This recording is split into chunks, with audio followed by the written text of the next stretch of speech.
Hello everyone, welcome to my YouTube channel. In this video, we will study about antiemetics. And guys, previous video में मैंने emetics drugs के बारे में explain किया है. अगर आपने वो वीडियो नहीं देखी है तो आप उस वीडियो को देख सकते हैं. So without any further delay, let's start the video. So एंटीएमेटिक्स कौन सी ड्रग होती है? So ये ड्रग होती है जो कि प्रिवेंट करती है और कंट्रोल करती है वॉमिटिंग को. सो जो ड्रग वॉमिटिंग को कंट्रोल करती है उनको कहते हैं एंटीएमेटिक्स. सो वॉमिटिंग कब अक्कर होती है? सो वॉमिटिंग जब होती है जब स्टिमुलेशन हो जाता है, जो एमेटिक सेंटर प्रेजेंट होता है मेडुला ओब्लंगेंटा में, ठीक है, वो स्टिमुलेट हो जाता है तो वॉमिटिंग मेनली अक्कर होती है. ठीक है. नेक्स्ट हम एंटीएमेटिक्स की क्लासिफिकेशन के बारे में पढ़ेंगे. सो फर्स्ट है इसके अंदर एंटीकोलिनर्जिक्स. एंटीकोलिनर्जिक्स में जो ड्रग आती हैं वो है हायोसिन हाइड्रोब्रोमाइड, जिसको स्कोपोलामाइन भी कहते हैं. सेकंड है डाइसाइक्लोमाइन. नेक्स्ट क्लासिफिकेशन के अंदर आता है एंटीहिस्टामाइंस. ये H1 ब्लॉकर्स होते हैं. इसके अंदर आते हैं साइक्लिजाइन, मेक्लिजाइन एंड सिनर्जिन. सो नेक्स्ट इसके अंदर आते हैं एडजुवेंट एंटीएमेटिक्स. ये दो टाइप के होते हैं mainly, benzodiazepines and glucocorticoids. So benzodiazepines में आते हैं लोराजिपाम एंड एल्प्रोजोलम. नाउ ग्लूकोकॉर्टिकॉइड्स में आते हैं betamethasone and dexamethasone. So next classification है इसके अंदर प्रोकाइनेटिक ड्रग्स. सो इसके अंदर आते हैं मेटोक्लोप्रामाइड, मोजेप्राइड, शीजाप्राइड, डोमपेरिडोन. ठीक है, ये कुछ ड्रग होती है इसके अंदर. सो नेक्स्ट फिफ्थ वन है न्यूरोलेप्टिक्स. इसके अंदर आते हैं prochlorperazine, chlorpromazine and haloperidol. Next and last one है 5-HT3 रिसेप्टर एंटागोनिस्ट. इसके अंदर आते हैं डोलास्टिरोन, ओंडास्टिरोन एंड ग्रेनिस्टिरोन. ठीक है. So guys, first of all हम एंटीकोलिनर्जिक्स में जो हायोसिन हाइड्रोब्रोमाइड है उसके बारे में पढ़ेंगे. ठीक है. सो हम सबसे पहले हायोसिन हाइड्रोब्रोमाइड की क्लासिफिकेशन के बारे में पढ़ेंगे. सो इस ड्रग को स्कोपोलामाइन भी कहते हैं. ये ड्रग क्या होती है? ये ब्रोमाइड होती है जो एल्केलाइन हायोसिन होता है उसका. ठीक है. एंड इसको स्कोपोलामाइन भी कहते हैं. ये ड्रग कलरलेस होती है, वाइट क्रिस्टलाइन पाउडर फॉर्म में होती है. ठीक है. और ये सोल्यूबल होती है वाटर में. ये जो ड्रग होती है सेंट्रल नर्वस सिस्टम डिप्रेसेंट होती है. ठीक है. डिप्रेस कर देती है, सुप्रेस कर देती है सेंट्रल नर्वस सिस्टम को. एंड इस मेनली इस ड्रग का यूज़ किया जाता है जो मोशन सिकनेस होता है उसको प्रिवेंट करने के लिए. ठीक है. मोशन सिकनेस की वजह से जो वॉमिटिंग इंड्यूस हो सकती है उसको प्रिवेंट करने के लिए इसका यूज़ किया जाता है. जो अदर टाइप की वॉमिटिंग होती है उनमें यूज़ नहीं होती है. नेक्स्ट इस ड्रग की फार्मेकोकाइनेटिक के बारे में पढ़ेंगे. ठीक है. सो इस ड्रग को ओरली इनटेक किया जाता है. ठीक है. इस ड्रग को पैच फॉर्म में भी यूज़ किया जा सकता है किसी जर्नी से पहले. इंट्रामस्कुलर रूट से दिया जा सकता है एंड सबक्यूटेनियस भी दिया जा सकता है. सो नेक्स्ट जो हायोसिन हाइड्रोब्रोमाइड ड्रग है इसका मैकेनिज्म ऑफ एक्शन क्या होता है? ये जो ड्रग होती है ये क्या करती है? ये जो ब्लॉक कर देती है जो इम्पल्स होती हैं टू वॉमिटिंग सेंटर. जो वॉमिटिंग सेंटर होता है मेडुला ओब्लंगेंटा, वहाँ तक जो इम्पल्स हैं उनको नहीं पहुँचने देती. ठीक है. इम्पल्स को ब्लॉक कर देती है. कैसे? इनहिबिट करके जो मस्करिन रिसेप्टर प्रेजेंट होता है वेस्टिबुलर अपरेटस में उसको इनहिबिट कर देती है ताकि इम्पल्स, ठीक है, ब्लॉक हो सके और वॉमिटिंग सेंटर तक ना पहुँच पाए. सो नेक्स्ट इस ड्रग के कुछ इंडिकेशंस हैं या यूजेस हैं. ठीक है. हायोसिन हाइड्रोब्रोमाइड के फर्स्ट मेनली इसको मोशन सिकनेस में यूज़ किया जाता है, नोज़िया वॉमिटिंग में, पेप्टिक अल्सर में. इनको सेडेटिव फॉर्म में भी यूज़ किया जा सकता है ऑब्स्टेट्रिक में. ठीक है. स्पेस्टिक डिसऑर्डर में, स्पेस्टिक डिसऑर्डर्स होते हैं इसमें क्या होता है? इसमें एबनॉर्मल मसल टाइटनेस हो जाती है बहुत बार मसल की कॉन्ट्रैक्शन की वजह से. ठीक है. नेक्स्ट जीआईटी डिसऑर्डर्स में, जो गैस्ट्रो इंटेस्टाइनल डिसऑर्डर होते हैं उनमें यूज़ किया जाता है। नेक्स्ट हम कॉन्ट्रा इंडिकेशंस के बारे में पढ़ेंगे इस ड्रग के, किन केसेस में ये ड्रग नहीं देनी चाहिए। एक तो हाइपर सेंसिटिविटी में नहीं देनी चाहिए, जो पर्सन हाइपर सेंसिटिव होते हैं उनको नहीं देनी चाहिए। जीआईटी ऑब्स्ट्रक्शन, जब गैस्ट्रोइंटेस्टिनल ट्रैक में ऑब्स्ट्रक्शन है, ब्लॉकेज हो, तब नहीं देनी चाहिए। मिस्थेनिया ग्रेविस में नहीं देनी चाहिए।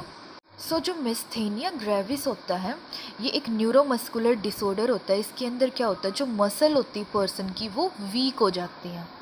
नेक्स्ट प्रोस्थेटिक हाइपरट्रॉफी में नहीं देना चाहिए। जो प्रोस्टेटिक हाइपरट्रॉफी में क्या होता है, जो मैन में जो प्रोस्टेट ग्लैंड प्रेजेंट होता है वो इनलार्ज हो जाता है, ठीक है। नेक्स्ट इस ड्रग के कुछ एडवर्स इफ़ेक्ट या साइड इफ़ेक्ट होते हैं, जैसे ब्लर विज़न हो सकता है इसकी वजह से, dry mouth. Next side effect है यूर्टिकैरिया। इसमें क्या होता है, इसमें किसी मेडिसिन की वजह से या फूड की वजह से स्किन पर रैश हो जाते हैं। नेक्स्ट एडवर्स इफेक्ट रैश हो सकते हैं, जैसे कि मैंने बताया insomnia means lack of sleep, tachycardia जिसमें जो पल्स रेट होता है पर्सन का वो क्या होता है, इंक्रीज़ हो जाता है, ठीक है, अबव नॉर्मल लेवल हो जाता है। एलर्जिक रिएक्शन में, इम्पोर्टेंस की कंडीशन में और हेडेक में। नेक्स्ट अब हम एंटीहिस्टामाइंस के बारे में पढ़ेंगे, ठीक है, इन ड्रग्स के बारे में पढ़ेंगे। जो एंटीहिस्टामाइंस होती हैं, ये जो ड्रग होती हैं ये क्या करती है, ब्लॉक कर देती है जो एक्शन होता है हिस्टामाइन का, ठीक है। एंड ये ड्रग जो सिम्टोमेटिक ट्रीटमेंट होता है एलर्जिक डिसऑर्डर का उसके लिए मेनली यूज़ होती है, ठीक है। उसकी वजह से जो वोमिटिंग कोज होती है उसको ट्रीट करती है। मेन रूट क्या होता है, इस ड्रग को मेनली ओरली लिया जाता है, ठीक है। मेनली 1 आवर पहले जर्नी से लिया जाता है इसको। इस ड्रग का मैकेनिज्म ऑफ एक्शन क्या होता है एंटीहिस्टामाइंस का, ये डिक्रीज़ कर देती है एलर्जिक रिस्पॉन्स को, जो हिस्टामाइन है उसको ब्लॉक करके। ये मेनली एक्ट करती है ब्लड वेसल्स पे, जो रेस्पिरेटरी ट्रैक है वहाँ जीआई ट्रैक पर कम्पीट करती हैं जो हिस्टामाइन H1 रिसेप्टर साइट है उसके साथ, ठीक है। एंड एलर्जिक रिस्पॉन्स को डिक्रीज़ कर देती है हिस्टामाइन को ब्लॉक करके।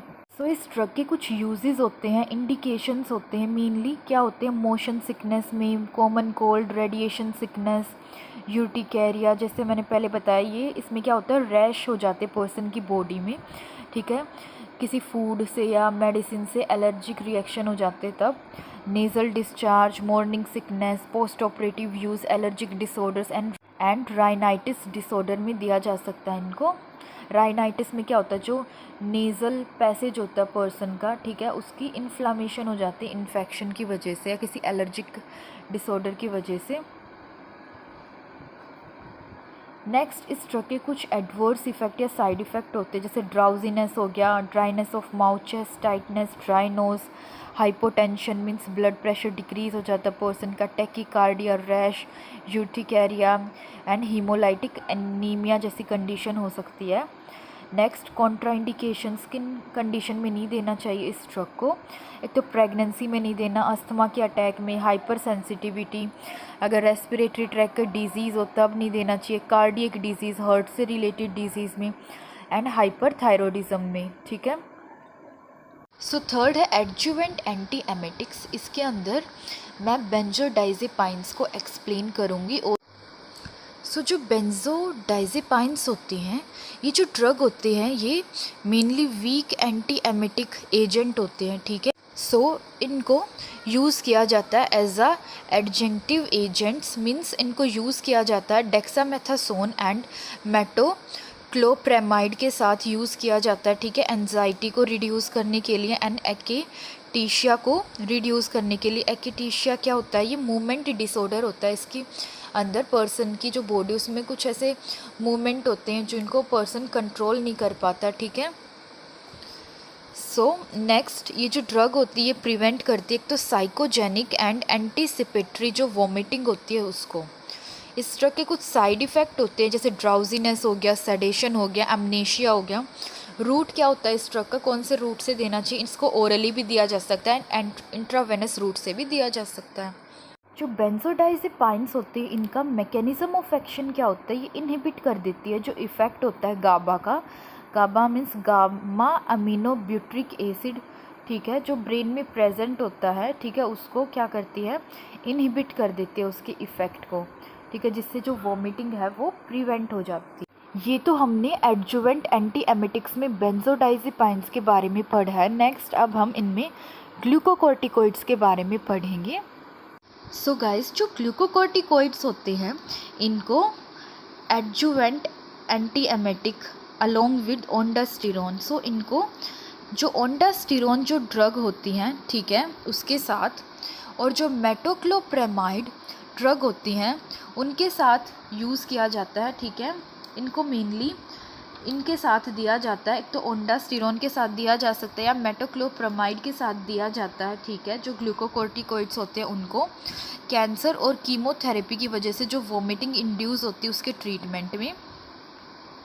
जो डेक्सामेथासोन होता है ये वन ऑफ द ग्लूकोकॉर्टिकोइड होता है एंड ये सबसे पहले सजेस्ट किया जाता है, मीन्स ये फर्स्ट लाइन ड्रग होती है प्रिवेंट करने के लिए जो low level emetogenic chemotherapy and radiotherapy की वजह से जो नोज़िया और वोमिटिंग होती है, ठीक है, उसके लिए उसके ट्रीट करने के लिए फर्स्ट लाइन ड्रग होती है जो सजेस्ट की जाती है एडजुवेंट एंटी एमेटिक्स में से।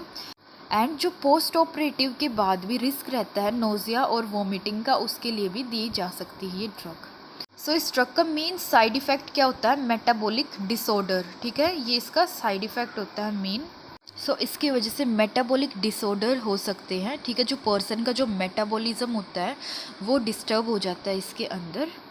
सो नेक्स्ट हम प्रोकाइनेटिक ड्रग्स के बारे में पढ़ेंगे, ठीक है। सो जो प्रोकाइनेटिक ड्रग्स के अंदर मैं एक्सप्लेन करूँगी मेटोक्लोप्रेमाइड ड्रग को। सो जो मेटोक्लोप्रेमाइड हाइड्रोक्लोराइड ड्रग होती है इसके इंट्रोडक्शन के बारे में पढ़ेंगे। सो ये जो ड्रग होती है ये वाइट क्रिस्टलाइन पाउडर में होती है, पाउडर फॉर्म में होती है, ये सोल्यूबल होती है वाटर में। इस ड्रग का यूज़ किया जाता है स्टमक एंड ईसोफेगस से रिलेटेड जो प्रॉब्लम्स होती हैं उनके ट्रीटमेंट में यूज़ किया जाता है, ठीक है।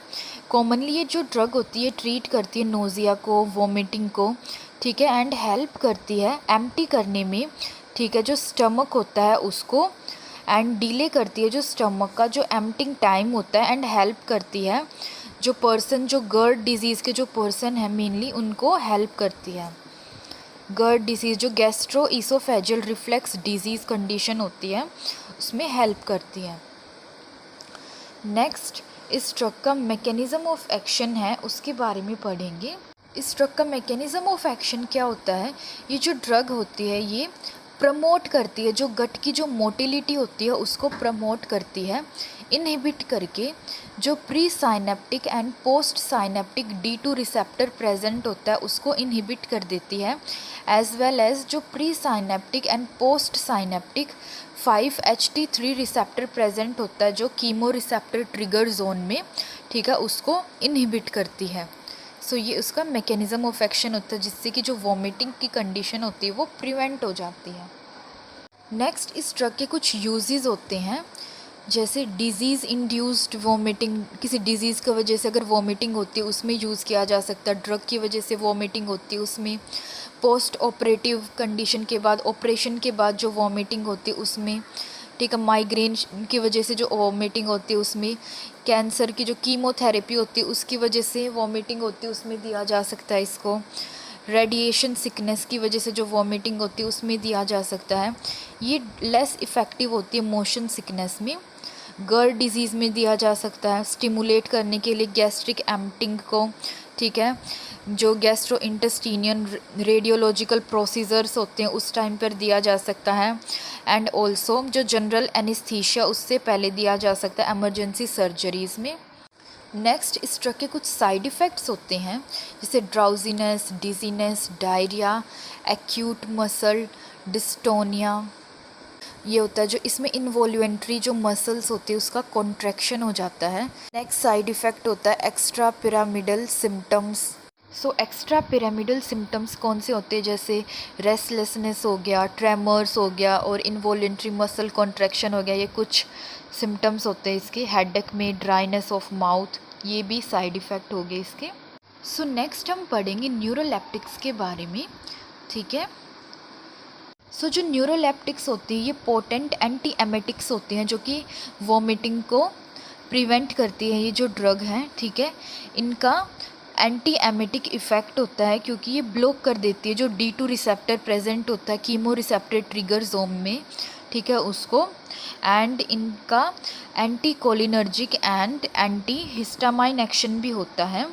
एंड इनमें से जो क्लोरपेराजाइन मैलिएट है ये कॉमनली यूज्ड एंटी एमेटिक होता है। इसके यूजेस होते हैं जैसे वोमिटिंग ड्रग की वजह से हो जाए उसमें दिया जा सकता है, सिस्टमिक इन्फेक्शन में, यूरेमिया में। सो यूरेमिया में क्या होता है, इसके अंदर जो यूरिया का जो लेवल होता है और जो अदर जो नाइट्रोजिनस सब्सटेंस होते हैं उनका जो लेवल होता है वो इंक्रीज़ हो जाता है इसमें, ठीक है। नेक्स्ट इसके कुछ साइड इफ़ेक्ट होते हैं जैसे सेडेशन हो गया, ड्राइनेस ऑफ माउथ, हाइपोटेंशन हो गया, ठीक है, ये कुछ साइड इफ़ेक्ट होते हैं इस ड्रग के। नेक्स्ट हम न्यूरोलेप्टिक्स के मैकेनिज्म ऑफ एक्शन के बारे में पढ़ेंगे। तो ये ड्रग क्या करती है, ब्लॉक कर देती है।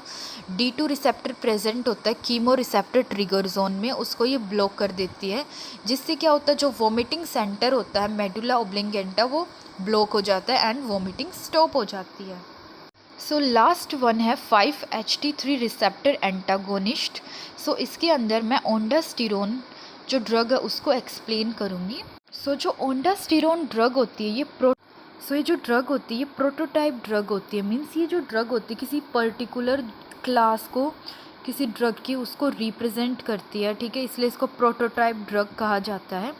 ये एक ऐसी मेडिकेशन होती है जो कि प्रिवेंट करती है नोज़िया और वॉमिटिंग को, जो कि कोज होती है कैंसर, कीमोथेरेपी, रेडिएशन थेरेपी और सर्जरी की वजह से जो कोज होती है नोज़िया वॉमिटिंग उसको ट्रीट करती है। ये इफ़ेक्टिव होती है ट्रीट करने के लिए वॉमिटिंग जो कोज होती है मोशन सिकनेस की वजह से।